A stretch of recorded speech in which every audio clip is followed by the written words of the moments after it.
Good morning बच्चों, कैसे हैं आप। आज की इस क्लास में हम लोग बात करेंगे सेल्स रिटर्न के बारे में। प्रीवियस क्लास में हमने बात की थी सेल्स के बारे में और बहुत अच्छे तरीके से एग्जांपल्स के थ्रू हमने जाना था कि सेल्स किसे कहा जाता है। आज बात करेंगे सेल्स रिटर्न के बारे में। बिल्कुल उल्टा होता है परचेज रिटर्न का सेल्स रिटर्न। जब भी हमने किसी व्यक्ति को माल बेचा, राइट, और माल जो है जितना उसने ऑर्डर किया था उससे ज्यादा का माल हमने उसको बेच दिया, ऑब्वियसली वो उस माल को वापस कर देगा। या फिर जो माल हमने उसको बेचा है उसमें कुछ डिफेक्टिव पीस चले गए हैं, तो कोई भी व्यक्ति अपने पास में डिफेक्टिव पीस रखना नहीं चाहेगा, क्योंकि भैया पैसा दिया है उसने उस चीज का, तो वह सेल्स भी वापस रिटर्न हो जाएगी। तो सिंपल वर्ड्स में अगर बात की जाए, जो भी बिजनेस ने सेल्स की है, जब वह सेल्स वापस बिजनेस के पास लौट कर आ जाए उसे कहा जाता है सेल्स रिटर्न। आइए डेफिनेशन को भी देख लेते हैं। सम customers might return the goods sold to them. These are termed as sales return, और इसका जो एक और नाम है उसे कहते हैं रिटर्न्स इनवर्ड। देखिए बच्चों, जब सेल्स करते हैं तो सेल जाती है, राइट, लेकिन जब वो लौट के वापस आती है, रिटर्न इनवर्ड। इनवर्ड मतलब वापस अंदर की तरफ आना, तो जो गया था वही तो वापस लौट के आएगा। तो सेल्स रिटर्न का जो एक नाम होता है वो रिटर्न इनवर्ड भी होता है। अब हम क्या करते हैं, जो पीछे हमने purchase, sales, purchase return, sales return, इन सारे वर्ड्स को समझा है, इनको एक बहुत ही खूबसूरत एग्जाम्पल के माध्यम से समझने की कोशिश करते हैं। आइए देखते हैं बच्चों, मैंने बोर्ड पर टाटा मोटर्स के शोरूम का एक पिक्चर लगाया है। ये पूरा टाटा मोटर्स है जहां से कार्स वगैरह सेल होती है, राइट। अब आपको हर चीज को टाटा मोटर्स के पॉइंट ऑफ व्यू से सोचना है, क्योंकि अकाउंटिंग तो हम लोग बिजनेस के पॉइंट ऑफ व्यू से ही करते हैं, राइट। तो बिजनेस क्या है हमारा टाटा मोटर्स की, हमने क्या किया है, एक टाटा मोटर्स का शोरूम खोला है, ऐसा अपने आप को इमेजिन करके चलना है।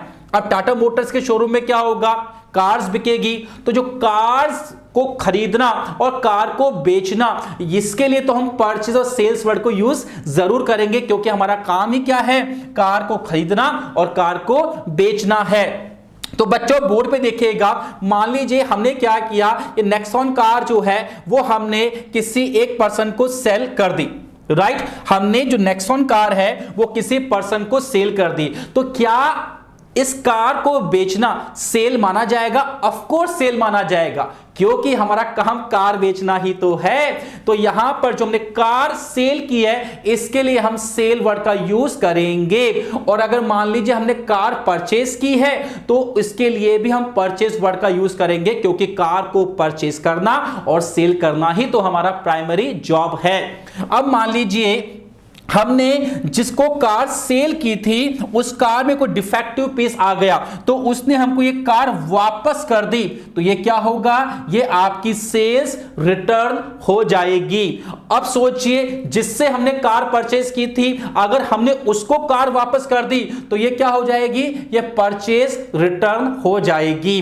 तो सिंपल अब आपको समझ में आ गया, जिस चीज को परचेज किया, बिजनेस की चीज है, खरीदते बेचते हो तो परचेज वर्ड यूज होगा, उसको बेचा तो सेल्स वर्ड यूज होगा, जिससे परचेज किया उसमें कुछ डिफेक्टिव हुआ उसको वापस किया तो परचेज रिटर्न हो जाएगा, और जिसको बेचा अगर उसने वापस कर दिया तो उसे सेल्स रिटर्न कहा जाएगा। इसके बाद एक और एग्जांपल के थ्रू समझते हैं कि जो भी हमारे पास एम्प्लॉइज बैठे हुए हैं, राइट। अब शोरूम खोला है तो स्टाफ भी होगा, और स्टाफ होगा तो कोई अकाउंटेंट भी होगा, सेल्स रिप्रेजेंटेटिव भी होगा, और बहुत सारी प्रोफाइल के लोग हमने हायर किए हुए होंगे।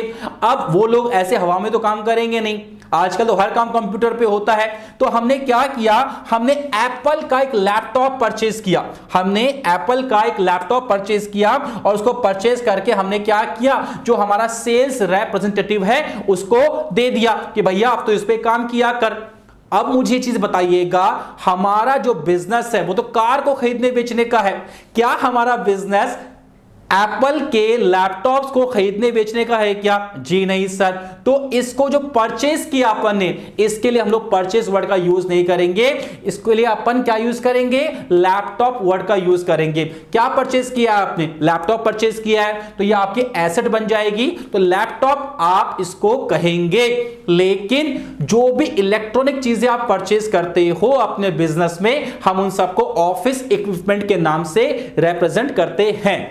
एक बात और, मान लीजिए अब पूरा शोरूम है, तो शोरूम में तो दिखावट होगी होगी अपने आप में, एसी वगैरह हर जगह लगा हुआ होगा। अब मान लीजिए कि हमने ये एसी भी परचेज किया, ये जनरल का एसी भी हमने परचेज किया अपने शोरूम में, ताकि ठंडी ठंडी हवा आती रहे। अब जो आपने एसी परचेज किया है, क्या ये आपके लिए परचेज है?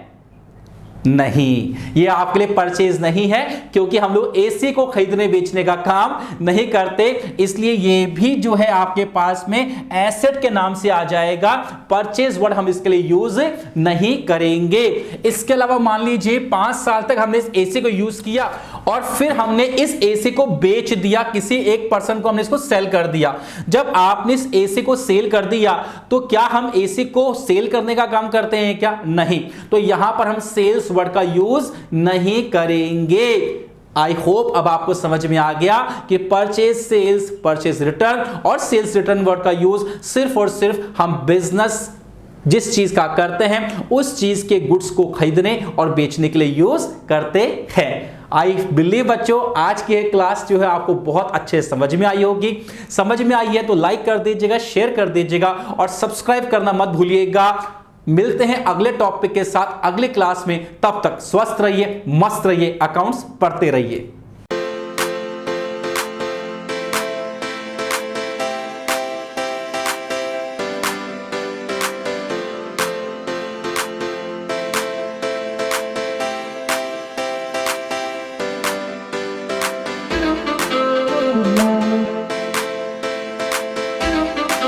Good night.